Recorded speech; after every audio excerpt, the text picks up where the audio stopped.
Two brands in a study we ran got named by every major AI search engine week after week for 8 weeks straight. And in all that time between them, they earned 0 clicks and 0 recommendations anyone acted on. So they were everywhere in the answers and invisible where it counted, which sounds like it should not be possible. The reason it happens is that there are 2 completely different ways your brand can come up in an AI answer, and only one of them does anything for you. Most brands are chasing the version that looks good and changes nothing. So today I want to show you the one that moves customers and how to go and earn it. So here are the 2 ways in plain terms. The first is a mention, where the AI says your name from memory, the way you might recommend a restaurant you went to once without looking anything up. The second is a citation, where the AI goes out and finds a real page about you on the live web and links to it as its source, the way you would text a friend the link to the menu. A mention is the AI talking about you from memory. A citation is the AI pointing at proof, and that proof is what carries the click, the trust, and a source the buyer can go and check for themselves. The mention feels good. The citation is the one that wins you the customer. This matters more than it did a year ago because buyers now open an AI search engine and ask it who they should go with, and they take the short answer it gives back at face value. If you run marketing in-house, that short answer is where you win or lose the customer, often before they ever reach your site. And if you run an agency, it is the report card a client reads when they ask why their rivals keep coming up, and they never do. The good news is that what separates the brands inside that answer from the ones left out is concrete, and you can go and change it. So before we fix it, let me show you why being named on its own leads nowhere. So why does being everywhere still leave you with nothing to show for it? A mention does not feed the engine's memory for next time. When it names you off the top of its head without pulling a source, there is no link going into the next round, so you are leaning on it to keep remembering you forever. And it gets worse, because the better known you are, the less reason the engine has to go and fetch a fresh page about you at all. That study I mentioned, run here at Loudmink, tracked 25 business software brands across 5 AI search engines, and we watched mentions and citations as 2 completely separate numbers. What it showed is that when a brand has no citable page out there, mention only is not a stage you pass through on the way up. Left to itself, it becomes the ceiling. Those 2 brands stuck at 0 make the trap painfully clear. Google Analytics got named over 140 times across the 8 weeks, and not once did any engine link to a Google Analytics page as the source. Perfect awareness, 0 pull. ClickUp told the same story, named in nearly every project management answer, around 13 times a cycle, and cited 0 times across all 8 cycles. Gemini even put ClickUp at the top of its list for the best alternative to Jira, described it, ranked it first, and then linked to nothing at all. The recommendation lived entirely in the model's head, with no source standing behind it.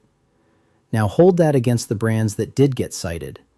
In the very same cycles, competitors with far fewer mentions still pulled in citations, because somewhere out there sat a real page an engine could point to.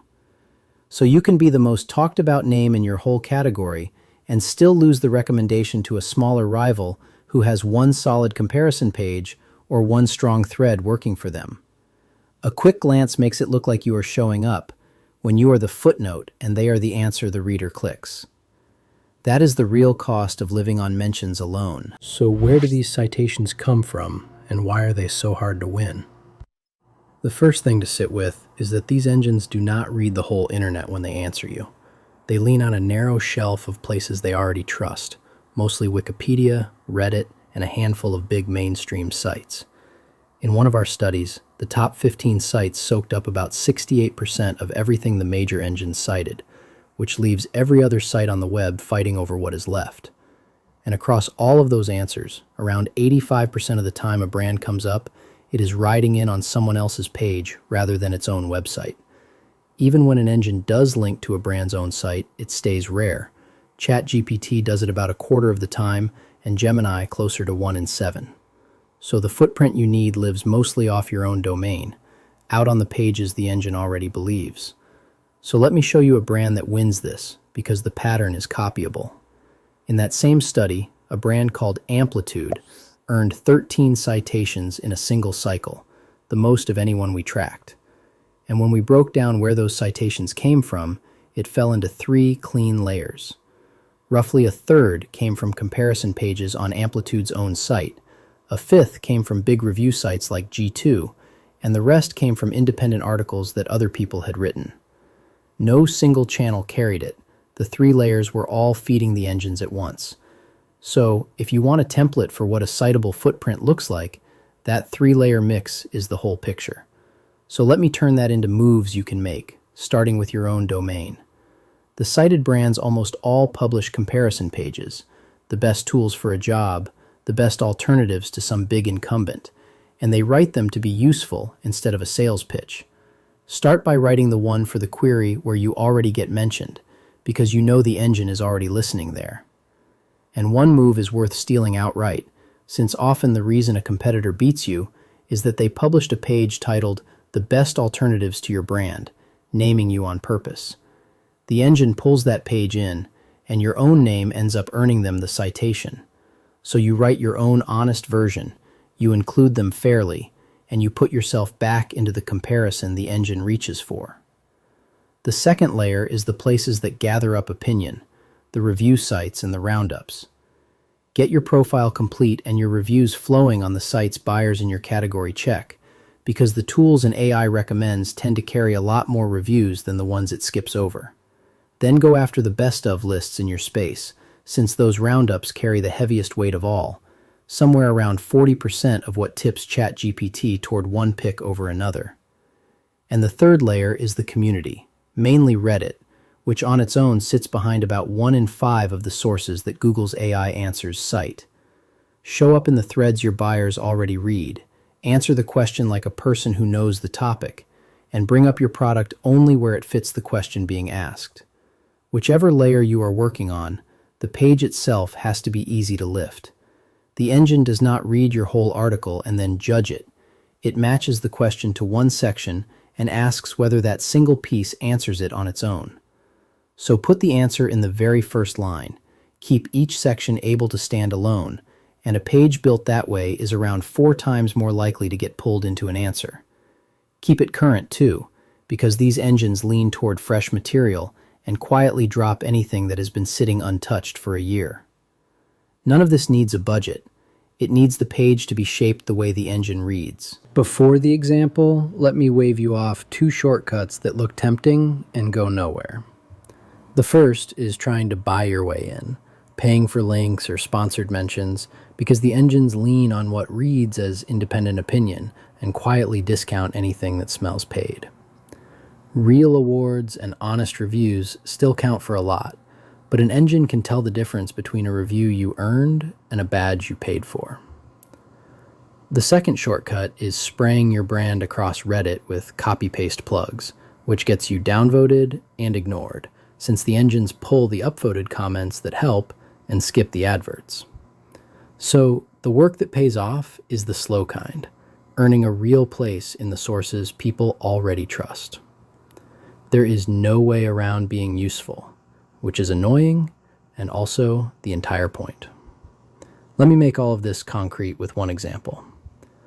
Say you sell a project management tool and you ask ChatGPT for the best option for a small remote team. It names 2 rivals ahead of you, and when you ask it to show its sources, it points to 1 best of article and a single Reddit thread.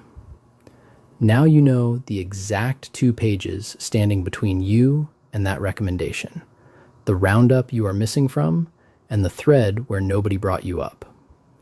So your week stops being a vague push to get more visible and turns into 2 specific pages to go and get into. That is what separating the source from the noise gives you, a clear shortlist in place of a fog.